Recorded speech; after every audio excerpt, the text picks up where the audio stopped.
I'm River Gibbs. When young people in my generation want some entertainment, all we have to do is go to the internet, or maybe see a movie, or check out the 300 channels on our cable TV box. But when my grandparents were young, aside from reading a good book or spending Saturday at the movies, the best way to have fun was to listen to the radio. During the next hour, we'll turn back the clock and hear the old-time radio shows young America liked the best.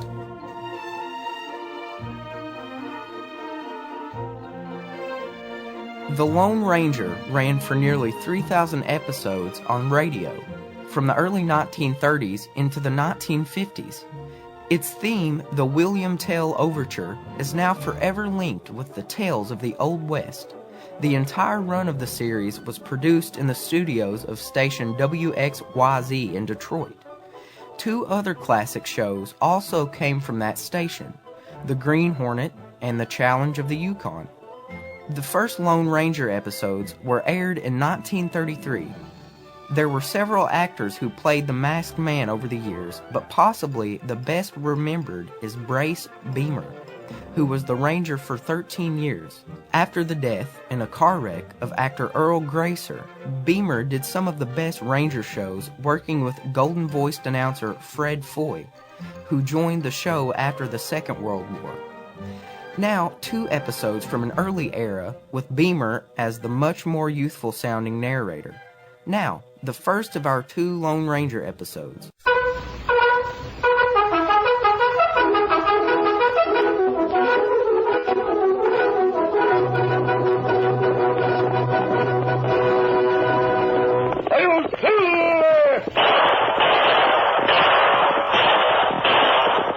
Horse with the speed of light, a cloud of dust, and a hearty Hi-Yo Silver, the Lone Ranger.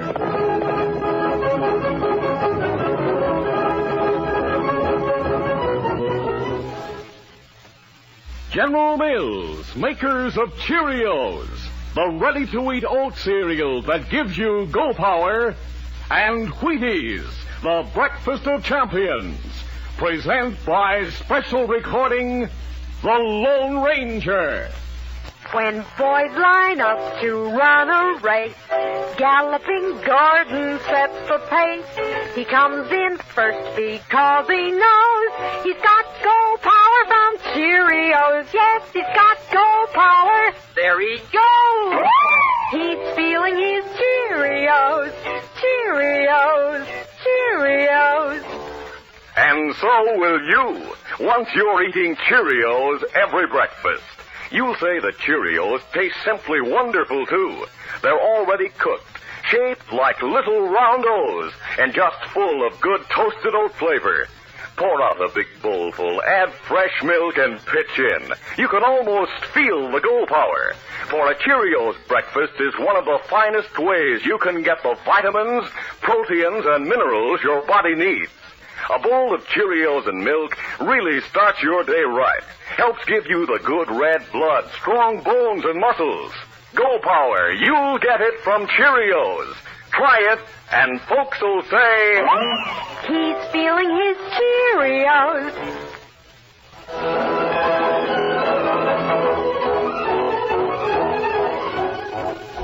With his faithful Indian companion Tonto, the daring and resourceful masked rider of the plains led the fight for law and order in the early western United States. Nowhere in the pages of history can one find a greater champion of justice. Return with us now to those thrilling days of yesteryear. From out of the past come the thundering hoofbeats of the great horse Silver. The Lone Ranger rides again. Come on, Silver. Let's go, big fella. Hail, Silver. Hi!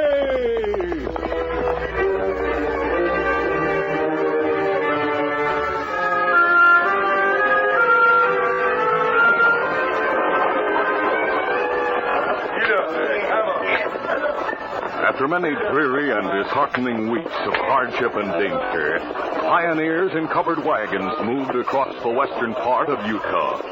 They hoped to reach the Nevada border and the town of Border City within a couple of days. But This hope was never realized. The veteran guide riding beside the lead wagon was the first to sense disaster when he heard an Indian war cry. Indians coming from the north! He saw savages riding from the crest of a hill. Form a circle! Pass the word! Form a circle! Indians coming! Get the wagons together! Tighten the circle before the Indians get going! The pioneers worked with speed, born of desperation. When the wagons were in position, the women unloaded firearms, ammunition, and medical supplies, while the men unhitched the horses, then tipped the heavy wagons to their sides. All right, boys! Push her over! Hey, do you think the floorboards of the wagons will stop rifle bullets? Let's hope so. It's the only protection we've got. The Indians are starting to ride in a circle around us. Let them have it.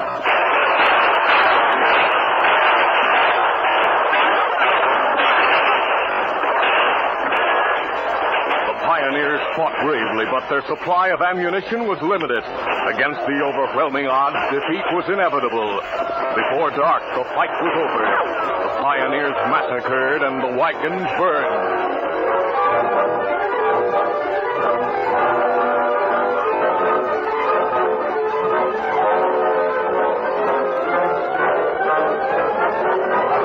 That night, the lone survivor, a boy of 16 who had lived through the massacre by feigning death, moved through the darkness, away from the scene that wrote an infamous page in the history of the West.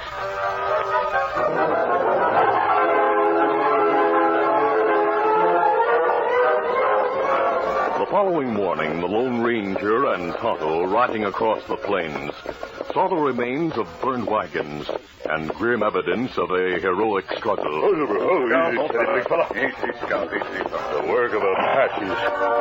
After making sure that all the pioneers were beyond earthly help, the Lone Ranger said, Too many for us to bury, Tonto. We'll report this to the fort. Let's examine the ground beyond the circle of wagons. On the soft ground, the masked man and his companion found many tracks of unshod ponies. A big band of Indians, Tonto. Them come from hill over that way. They went away over the same hill. Notice all the rifle shells. Look like cartridges from Sharp's rifle. Yes. I wonder how the savages got modern weapons. Me wonder, same thing. A lot of Apaches armed with Sharp's rifles. That means more trouble to come. Imasabi. Yes? Here, boot mark. Let me see. Those are not made by an Indian. That right. White fellow walk here. He headed west, and his trail's on top of the pony tracks. He was alive after the Indians left. Him got long walk to border city. Maybe we follow tracks, catch up and help him. Yes, we'll do that, Tonto. But first I want to ride up that hill. You think Indians camped on the other side? No, but the tracks beyond the hill may tell us which way they went. Oh. All right, let's go, Tonto. Easy, steady, big Scout, fella. easy, fella. Come on, Silver. Come up, Scout. The two men, both highly skilled in reading trail signs, followed the tracks of Indian ponies across the level plain and up the hillside. They were but a short distance from the crest when the sharp eyes of the Lone Ranger saw something on the ground. He called, Right in, Tonto. I'm going back a few yards to look at something beside that boulder. Come on, Silver. Come, Scout. Come, fella. What you seek, Imasabi? You were farther away from the rock than I was. Well, here we are. Oh, Silver. Oh, easy, steady. Easy, Scout. Easy, fella. What's that? A half-smoked cigarette. Oh. There are others close to rock. Someone here for a long time and smoked plenty cigarette. There were two men standing here, Tonto, and they wore boots, not moccasins. They're marks of horses. Big horses wearing shoes.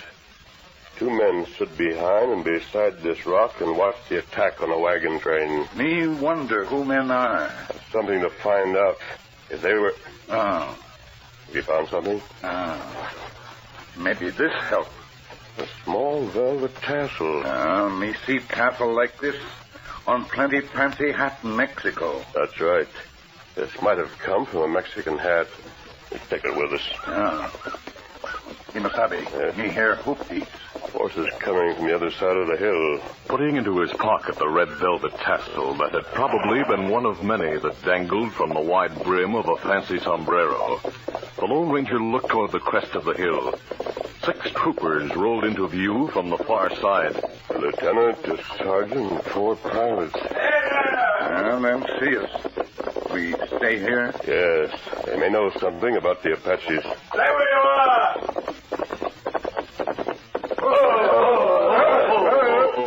Easy, boy.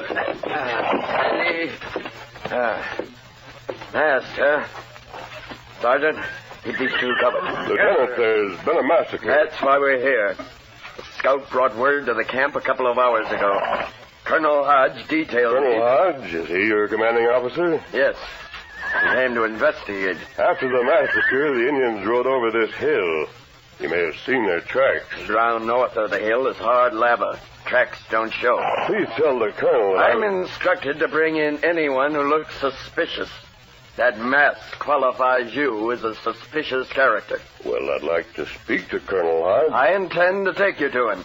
Where is the camp? About 10 miles due north. I'm sorry, Lieutenant, that's too far.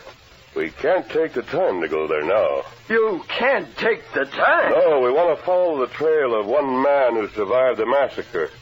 We'll lose 4 or 5 hours if we go to your camp. I gave you no choice. Surrender your guns, you 2 Indians. Lieutenant, Tonto and I have served Colonel Hodge as guides. He knows me as the Lone Ranger. That means nothing to me. Lieutenant, I've heard the Lone Ranger. Well, I haven't. Well, you've only been in the West a short time. Are you going to surrender your guns? No. Tonto, we'll follow the trail of that survivor. Stand away from your horses. I ordered you to We're not surrender. soldiers under orders. And speaking of orders, are you going to order your men to shoot us in the back? Easy, steady, big fella. Well, of all the cool nerve. Nerve is right, Lieutenant. He told you. He's the Lone Ranger.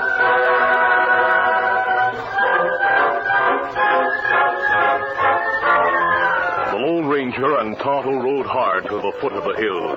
Then, seeing that they were not pursued, they slowed their horses. Easy, Silver, easy. To a steady lope and headed west, following the tracks of the only survivor of the massacre.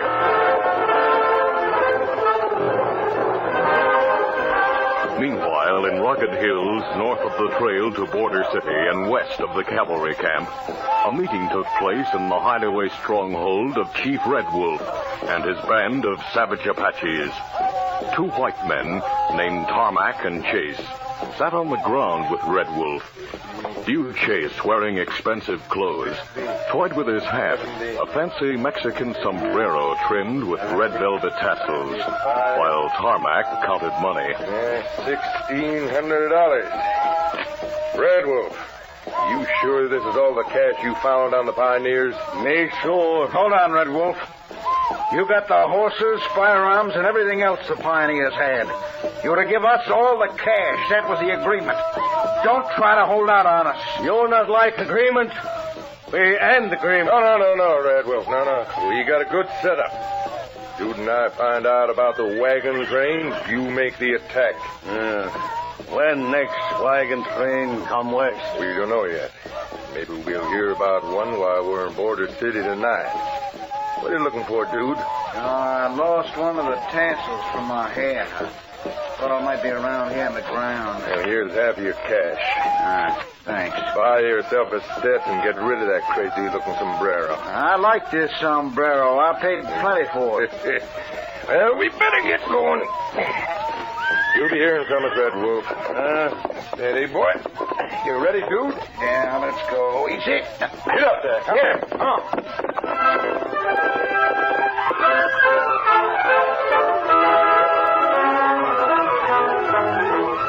We'll continue our Lone Ranger adventure in just a moment. 'Cause champions are made not for. Yes, sir. Get on your way. Get on your way. Get on your way with Tweety. Something to think about, isn't it? To become a champ, you don't have to be born a champ. Take Bob Feller, pitcher for the Cleveland Indians. Young Bob was born a farmer's son. He practiced ball when chores were done. He worked for speed. He learned control. To be a champ was young Bob's goal. So he ate Wheaties bowl on bowl.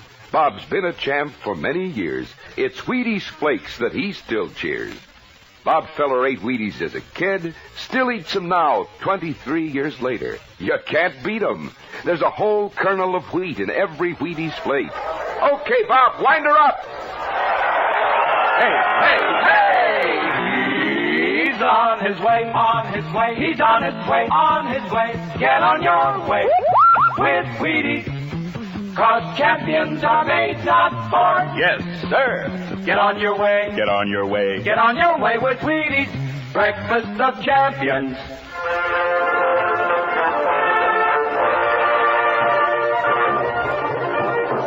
Now to continue.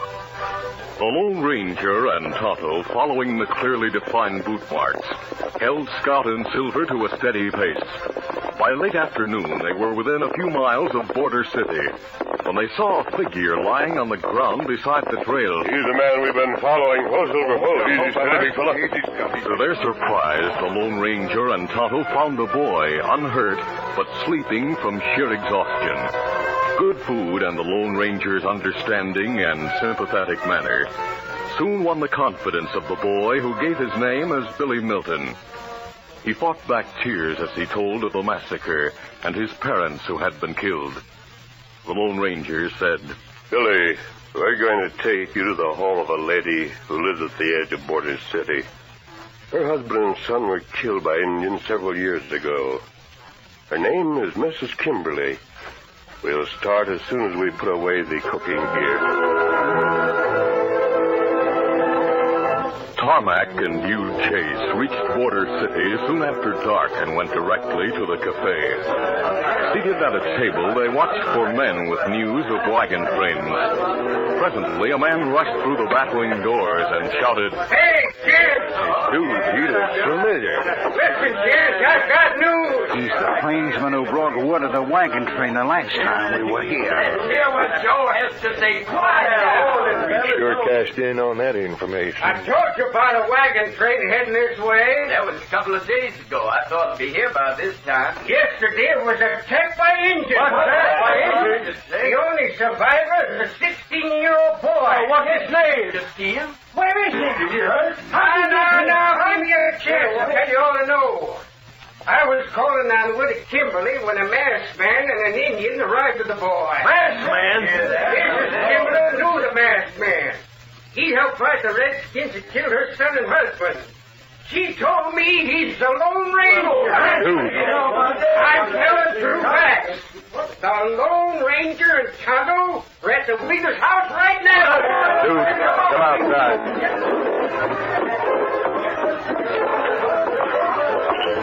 Hugh and Tarmac hurried out a side door and walked fast toward the front of the cafe, where their horses waited at the hitch rail. I didn't know the Lone Ranger was around here. Neither did I. He and his Indian pal investigate. They might find our tracks. I don't think they could follow them. Listen, I've heard plenty about the Lone Ranger and Tonto. They're mighty sharp at cutting signs. I don't aim to take any chances of getting my neck in a noose. We're going to kill the Lone Ranger. Steady, boy. Get up. Come on. There was no reason for Tonto, standing with the horses in front of the Kimberly house, to attach any significance to the sound of hoofbeats on the town's main street. And he did not hear the horses of Hugh and Tarmac a few minutes later, when they were halted on soft grass far behind the house. The renegades left their horses, and as they approached on foot out of Tonto's sight, Tarmac said, We'll go along this side of the house so we're near the front. When the masked man comes out, we'll drill him and Tonto. There's a light in the back room. I noticed it. I'm going to look through the window. Someone's in that room. I saw the shadow move. Well, as I figure it, the widow, the masked man, and the boy are the only ones in the house. Better keep your voice low. We're getting close. If they're... Tarmac. I see him. The Lone Ranger in there. Well, there's no use waiting. I'm going close to the window and put a bullet through that masked man right now. Then get the Indian.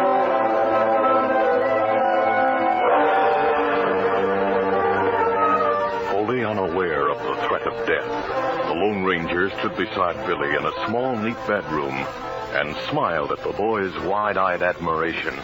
Golly, it's a fine room. I can't believe it's going to be mine. Mrs. Kimberly's son used to sleep here. Do you think she really meant it when she said she'd be glad to have me live here? I know she meant it. She's unpacking all of her boys' clothes in the other room. They're to be yours, too. You leave here, Billy, and go to school. But the window! Move fast!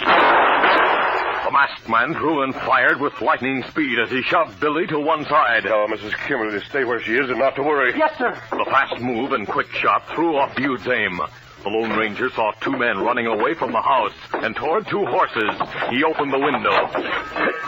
As he leaped out, Tonto ran up to his side. Here guns, Kimasabi. One of those men tried to shoot me. We get horses. We catch them. Wait. Look, Tonto, one of them lost his hat. Ah, a Mexican. We don't know about the man, but this is a Mexican hat with velvet tassels. Kimasabi. Tassels like the one we found. Ah, there's one tassel gone from hat.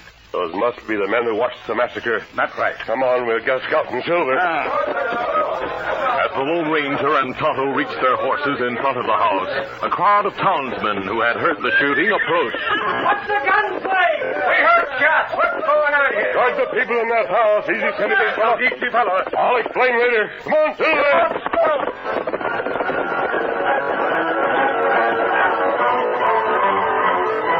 After dashing away from the house, leaving the townsmen dazed, the Lone Ranger and Tonto used many tricks to remain unseen while they pursued the men ahead. We'll find out where they go. Come on, Silver. Scout. At first, the gunmen rode east, but after a few miles, thinking they were not observed, they angled to the northeast. They're heading for the hills. There's plenty hiding place there. Come on, Silver. Get them up, Scout. The outlaws reached the hills at midnight. After that, it was increasingly difficult to keep them in sight. The rugged ground was studded by countless boulders and cut by many canyons. When the men ahead drew rein to rest their horses, the Lone Ranger and Tonto did the same, some distance away. Easy, fella. Easy, fella.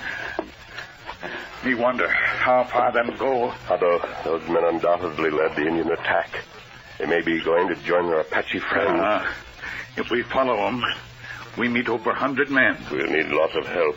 You ride south. Get ahead of those two. Then go east as fast as possible to the cavalry camp. That north of where Indians attacked Black. Yes, tell Colonel Hodge the situation. And what you do, Kimasabi? I'll keep following and try to locate the hideout. Our soldiers know where hideout is. I'll signal with smoke. Kimasabi. Bad men see signal. Them try get you. I'll hope that the cavalry gets them first. Tell me go now. Easy, Scout. Easy, fella. Good luck, Kimasabi. Adios. Adios. Get him up, Scout.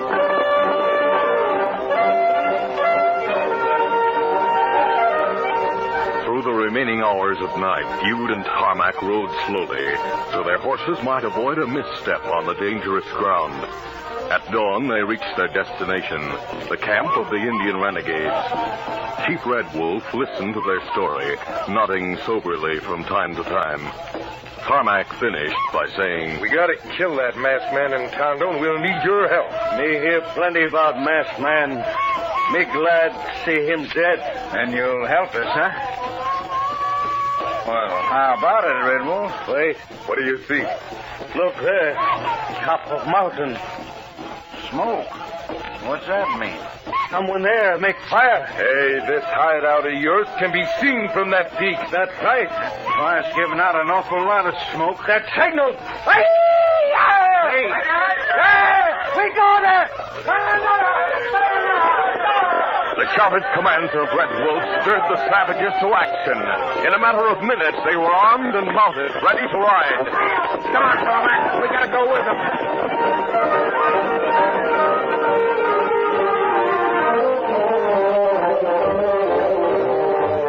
The Lone Ranger, watching from behind a boulder that concealed himself and his horse from the view of the oncoming savages, knew that escape was out of the question. He drew his guns, prepared to sell his life as dearly as possible. Silver, the first shots are from the white renegades. Never shot to kill, but this time, please, Lord, direct my bolts. For a moment, the masked man's eyes were closed in prayer. The troopers, Silver, the smudge fire did it. The Indians were caught in plain view of the hard-riding men in uniform who charged up behind them. Devastating gunfire broke out.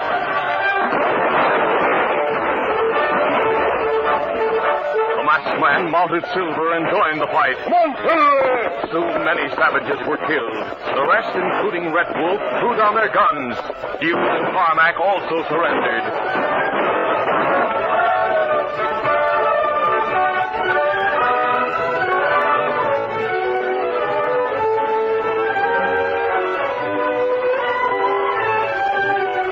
When the prisoners were tied, Colonel Hodge gripped the hand of the masked man, while the other officers stood by. Again, sir, we're indebted to you. We've not only captured those renegades, we've recovered the rifles they stole. I'm glad we could be of service, Colonel Hodge. You and Tonto. Colonel, we'd like to leave at once. There's a lad in Border City who's waiting to hear that these savages are captured. You tell that boy they'll pay in full. Good. Come on, Tonto. You ready? Come on, Gosh, Colonel. Yes, Lieutenant. Now I'd see what the sergeant meant. What do you mean? He told me I'd be loco to try to capture the Lone Ranger. Hail Silver! Hoy!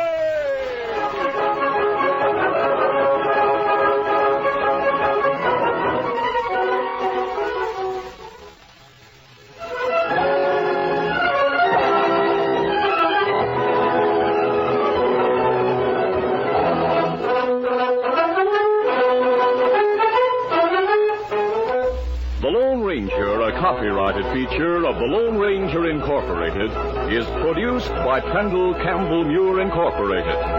The part of the Lone Ranger is played by Brace Beamer. Your announcer, Fred Boyd.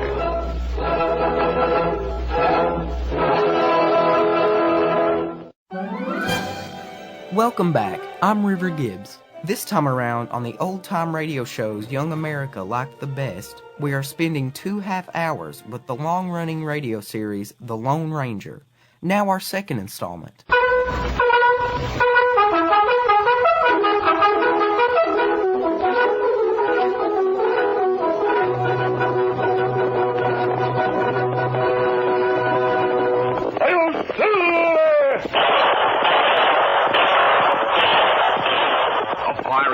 With the speed of light, a cloud of dust, and a hearty Hi-Yo Silver, the Lone Ranger.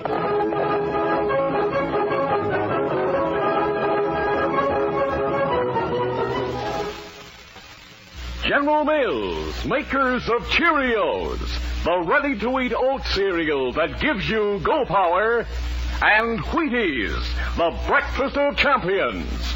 Present by special recording, The Lone Ranger. Boxer Ben fights hard and fair, so in the ring you kid beware. He's dynamite because he knows he's got go power from Cheerios. Yes, he's got go power. There he goes. He's feeling his Cheerios, Cheerios, Cheerios. Cheerios, the cereal everybody loves. No other cereal looks like Cheerios. It's shaped like little letter O's. No other cereal tastes like Cheerios. It's the only ready-to-eat cereal with this fresh toasted oat flavor. No other cereal is like Cheerios. You see, Cheerios is made from oats, and every delicious spoonful of Cheerios and milk is real muscle-building food. Each spoonful contains vitamins, minerals, and proteins your body needs.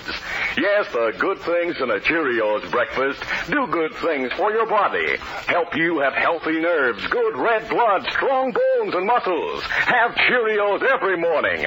Then you'll hear people say, he's feeling his Cheerios.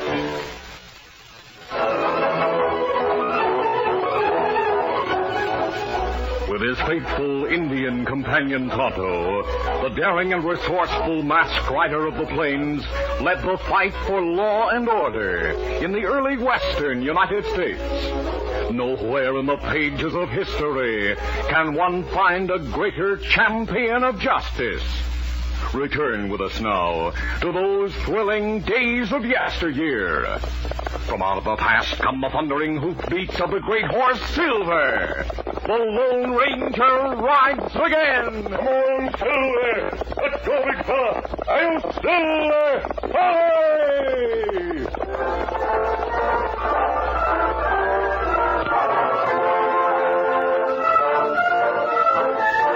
After a long manhunt, the Lone Ranger and Tonto captured the notorious outlaw named Red Roberts. They turned him over to Marshal Lawton in the Kansas town of Rockville, then camped in a nearby woods. About an hour after dark, the marshal rode into the camp and made a startling announcement. Steady. Red Roberts has escaped. Already? Yes, he tricked the guard and got his gun. That made the guard unlock the door. He stole my horse from the barn and got clean away.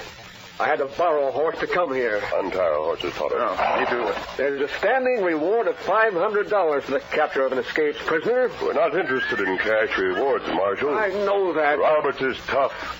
He must be caught before he kills again. Your horses. Good, let's go, Tonto. Be ready. Easy, steady, big fella. Come on,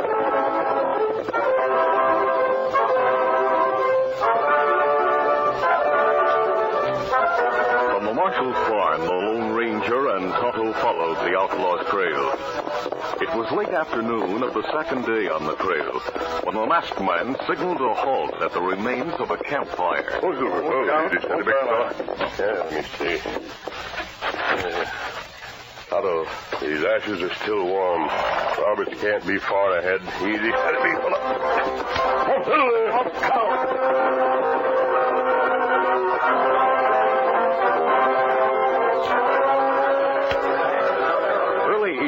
Come on, Tom King seated alone at a corner table in the cafe in the town called Painted Post. King was the owner of the cafe and also the sheriff. He looked up as a number of men spoke loudly. Look who just came in. The Sergeant's friend, Judge Snyder. How about driving out the Nestor? What about your promise, Judge? What's the Nestor paid you? What happened to our ranger? Judge, we'll show you. Judge Snipe, a lean, thin-lipped man wearing dignified black clothing, ignored the remarks of the cattleman as he made his way to Tom King's table and sat down. Well, howdy, Judge. I'm sorry my customers made those remarks. The remarks prove that the patience of the ranchers is exhausted. Tom, they're tired of waiting for us to get rid of the Nestor. What Jim say? He has time to build a house, fence land, plant crops. I've told you repeatedly, Tom, we must drive him out if we hope to be reelected. Furthermore, the ranchers may resort to violence. Judge, you know blame well there's no legal way to drive Sage out. Yes, I know. I told you what to do. Catch Jim Sage breaking the law. Any law. Arrest him. When he's brought to trial, I'll hand down a prison sentence. I'll offer to suspend the sentence if he agrees to move away. His wife can't work the farm alone, so he'll have to move. I've had my deputies watching Sage. He's not breaking any law. Your deputy. Judge, I talked to Slim and Lefty just before you came. I don't know if it'll do any good, but I told him I'd get new deputies unless they found the way to jail Sage. Well, I hope they took you seriously. Well, they're over there at the table under the oil painting, and I'd say they look mighty serious.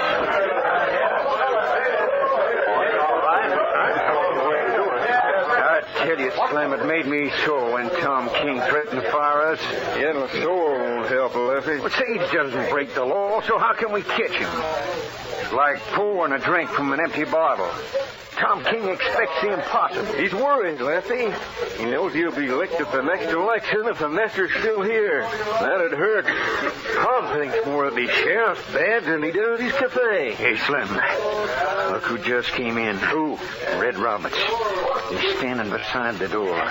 Sure enough. He's taking a chance on coming to a public place. He's wanted by the law. Yeah, he's wanted in Kansas. I reckon he figures he's safe here in Texas. He's looking this place over mighty careful. Yeah. Jesus. Slim, I just got an idea. We'll try to get Red to go to Sage's farm. We'll gun him there and blame the shooting on the nest. Oh, I don't know. We'll be doing the nester a favor. He'll be forced to move out to avoid going to jail or being hanged. That'll probably save his life.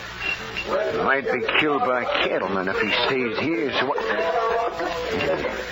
Roberts is walking towards us. Now just leave it to me.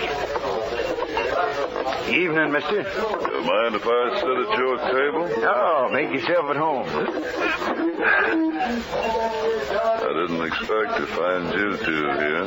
It's a long time since the three of us rustled cattle together.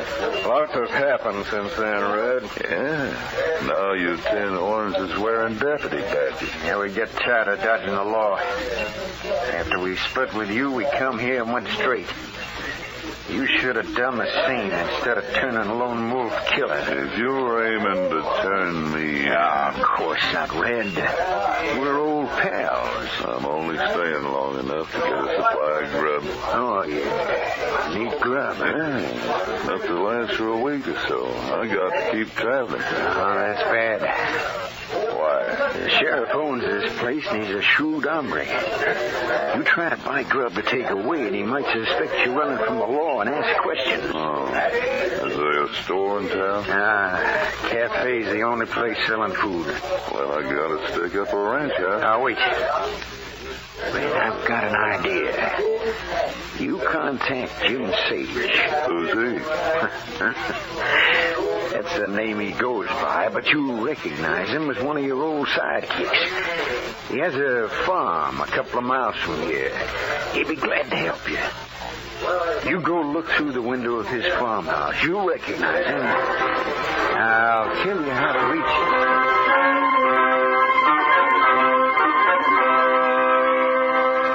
Unaware that he was the victim of a death trap, Red Roberts followed Lefty's directions and soon reached the Sage farmhouse. He left his horse a short distance away, then walked stealthily to an open window beside the door and looked inside. When he saw Jim and Mary Sage, he muttered, I never saw that man before. The rifle shot came from the woods about 50 yards from the side of the house. Red Roberts gasped and fell to the ground. Jim Sage heard the shot and rushed out of the house, followed by his wife. They were examining the motionless figure near the window when the sheriff's deputies rode from the woods and dismounted. So you turned killer, huh, Sage? No! Get your hands up. I didn't shoot this man. Don't tell us that. Saw him at the window, thought he was a rancher, and let him have it. You're wrong. Jim didn't shoot anyone. We got him red-handed. Search him for weapons, Lefty. Right. The Lone Ranger and Tonto, following the outlaw's trail, were in view of the house when they heard the rifle shot and saw Red Roberts fall. They left their horses concealed by brushwood and went closer to the house on foot. They saw Jim being searched and heard him saying, This is a frame-up to get rid of me so the cattlemen can have the range. You were at the edge of the woods when that man was looking through my window. You saw the chance to frame me for murder, so you shot him. Save your breath. You called yourselves lawmen. You're not lawmen. You're scheming killers. Tie his hands, Slim. Good idea. Keep him covered, Lefty. Turn around, Sage. Just a minute. What? Matt! Drop the gun, Lefty. Drop it in my eye. Oh! Look out. Oh, my hand. Going to draw, Slim? No, don't shoot me. My hands are up. Disarm him, Tonto, and make sure Lefty has no other weapons. He tie their hands? Wait until they've carried Red Roberts into the house. Oh, you know him. You must be his outlaw pal. We're not outlaws. Whatever you are, you'll pay for interfering with the arrest of a killer. Sage is no killer. The shot that dropped Roberts came from the woods. I'll take him inside.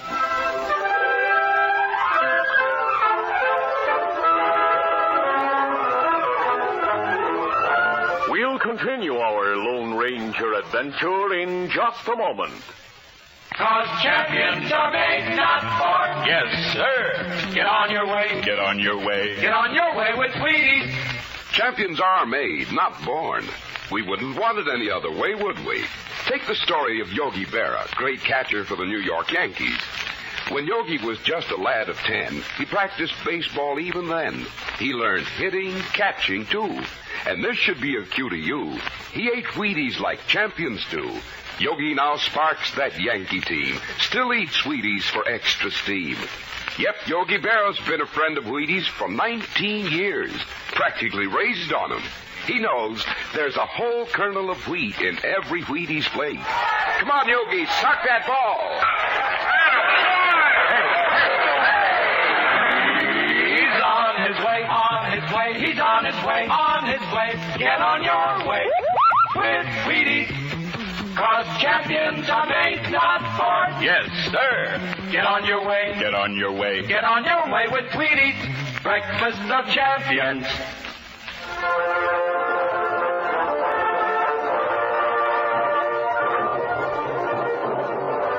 Now to continue. Later, Red Roberts, alive but seriously wounded and unconscious, lay on a couch, and the deputies, tied hand and foot, sat on chairs in a corner of the living room. Jim told of his troubles with the cattleman, while the Lone Ranger extracted the bullet that had struck Roberts and dressed the wound. There. All we can do for him, Tonto. If he'd only regained consciousness.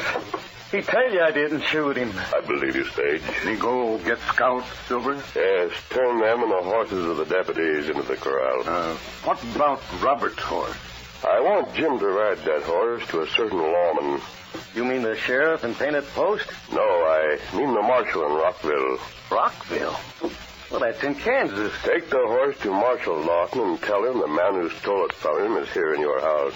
Well, I don't know as I should leave Mary. Masabi, me get Marshal? I may need you here, Tonto. Go ahead, Jim. It'll be all right. I trust the masked man. All right, I'll go. Should I mention you to the marshal in Rockville? By all means. Tell him I'll wait here for him. He'll probably return with you. Right.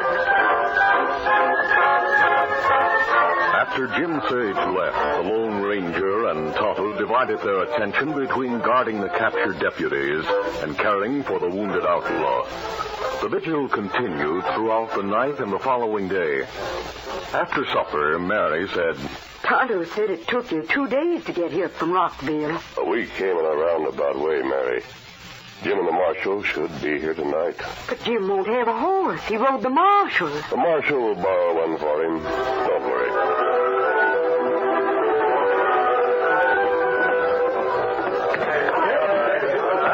At that moment, Tom King pushed through the doors of his cafe, walked past the long bar, and entered his private office, where Judge Snipes waited. What's your word, Cap?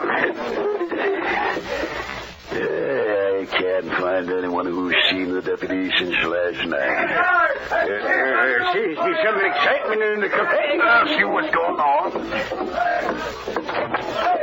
What's the commotion? The deputy! Quiet down! I can't understand when you're all talking at once. Quiet down! You, Sam, tell me. Well, Boxar Callahan was riding the range near the Sage house. Saw 6 horses in the corral. And the Nester's got only 2 horses. Slim's and Lefty's horses are there. At the Nester's place? Yes. Where's the man who saw him? Well, he just told what he'd seen and rode on to tell others. Tom, you're the sheriff. That's right. You got to see what's happened to the deputy. That's just what I'm going to do. I'll go with you. Hold on. We'll all go. That's the ticket. We'll teach the Nester a lesson. Tonto was standing near the front window when the sound of approaching horses reached the living room. He looked out. Kimasabi. Yes. 30, 40 horsemen come here. Cattlemen. Now you're in for it. They'll kill us. I've been hoping Jim and the marshal would arrive before the ranchers knew that Slim and Lefty were here. Give me one of your guns. I can handle it. No, Mary, no. Why should there be gunplay? Yeah, I hear them stopping in front of the house. They'll kill us. Oh, they're not killers. They're hard-working cattlemen who respect law and order. That's right, mister. They're for law and order. And when they hear how you interfered with us and the arrest of the killer and kept us hog-tied all night and day. Yeah, this is it. Open the door. Papa, Tom King. What do we do? I'll open the door. I'm here, Deputy. Good evening, Sheriff. Foxy captured us. Look at us hog-tied. Right your hand. Lower your gun or I'll draw. Your gun, Sheriff. That Indian has us covered. There'll be no gunplay unless you or one of these men start it. Oh, so you're going, Sheriff. He starts trouble, the boys will deal with him. Well, all right. Who are you? I'm Judge Snipe. I'm glad you're here. Where's Jim Sage? Why are my deputies tied? Who's that on the sofa? And who are you? You'll have all the answers if you'll just step inside. Yeah? Ask some of the cattlemen to come with you so the odds will be in your favor. Frisbee, Carver, Glaver. Yeah? Come inside with me. All right. The rest of you be ready for trouble. If you hear a shot, bust in fast. The Lone Ranger waited until the 3 ranch owners were inside the house with the sheriff and the judge. Then he said, I've one request. I'd like to keep the deputies tied until Jim Sage arrives. Why should we stay tied? Get us free, Sheriff. I'll handle this.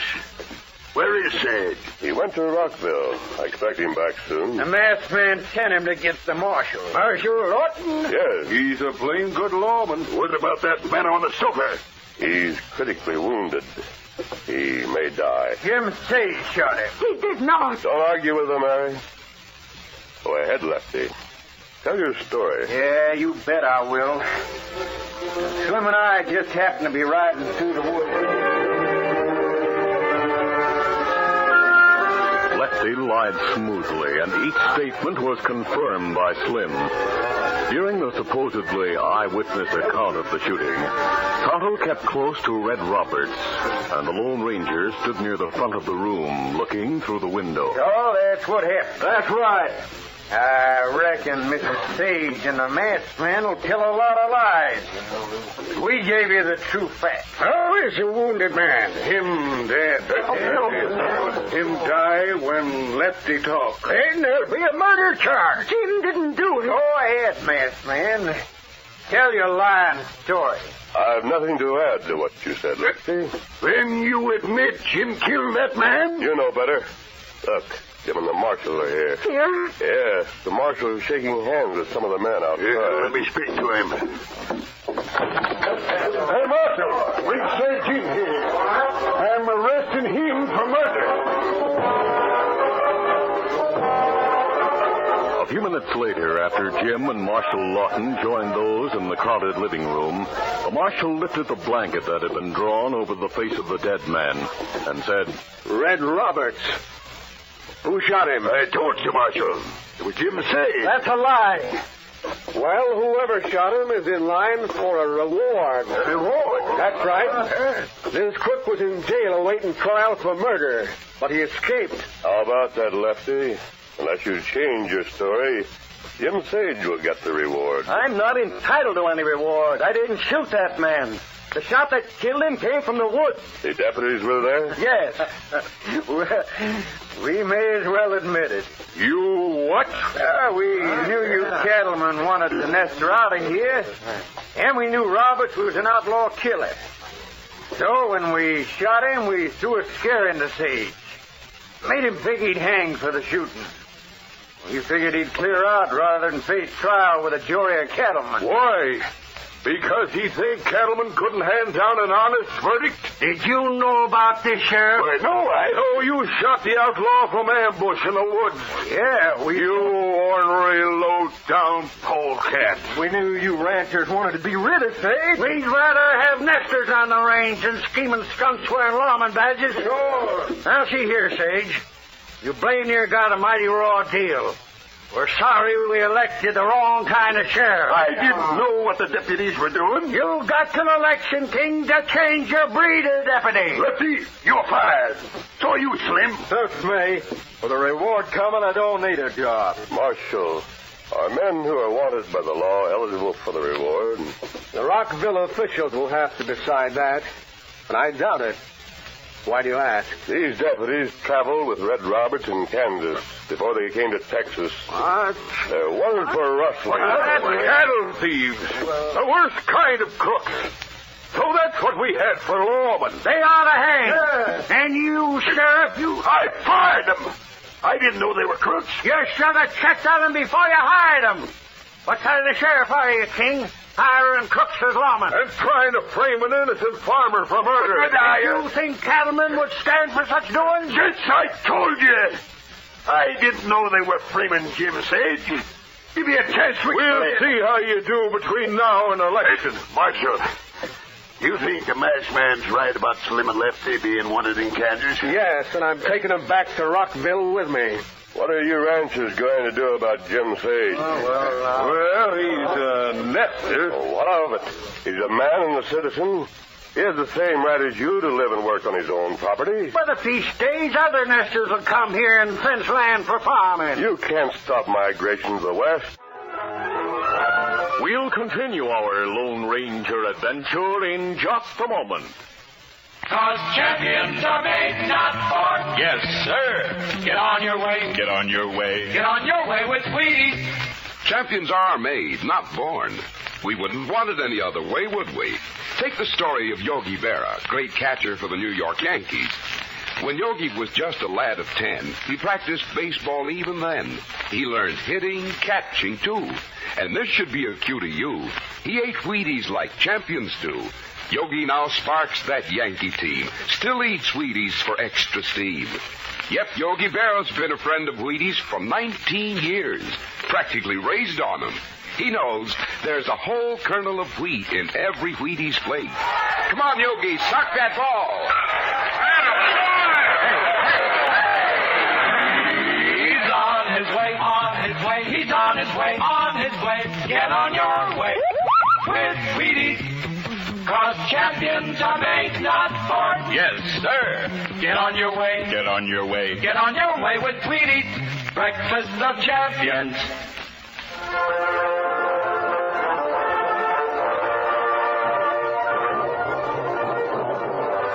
Now to continue. The day will come when all the open range is fenced. The farmers may then outnumber you cattlemen. They may want to drive you off your ranches. That's when you need the protection of the law to protect Jim Sage today. He's talking real fast. Overthrow those laws now and your children will suffer. Confirm and strengthen the right of a man to own property, and you give your children a real heritage. Ed read it. He's right. I never thought of it that way. You know, I got a son growing up. I don't want him run off the old ranch by a mob of farmers. Well, I got two sons. I want them to raise beef. We got to have law and order. You hear that, Sheriff? You make sure that Jim Sage has his rights, and then our young'uns will have theirs. Sure thing, Judge. He stays right here. Sage, I reckon you've been given the notion that cattlemen are scheming polecats. Well, that's not the case. and we aim to prove it to you. Dolly, Good. Come on, Tonto. That masked man sure cleared things up. He saved our farm. Jim, he probably saved your life. Well, he sure have taught me a lesson about being a good sheriff, but there's one question he didn't answer. What's that, Tom? He didn't tell me who he is. I'll tell you that. He's the Lone Ranger.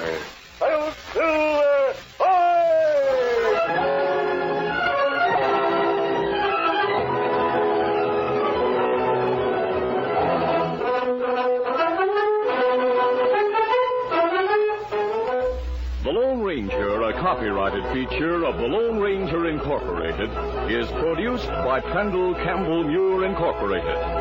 The part of the Lone Ranger is played by Brace Beamer. Your announcer, Fred Boyd.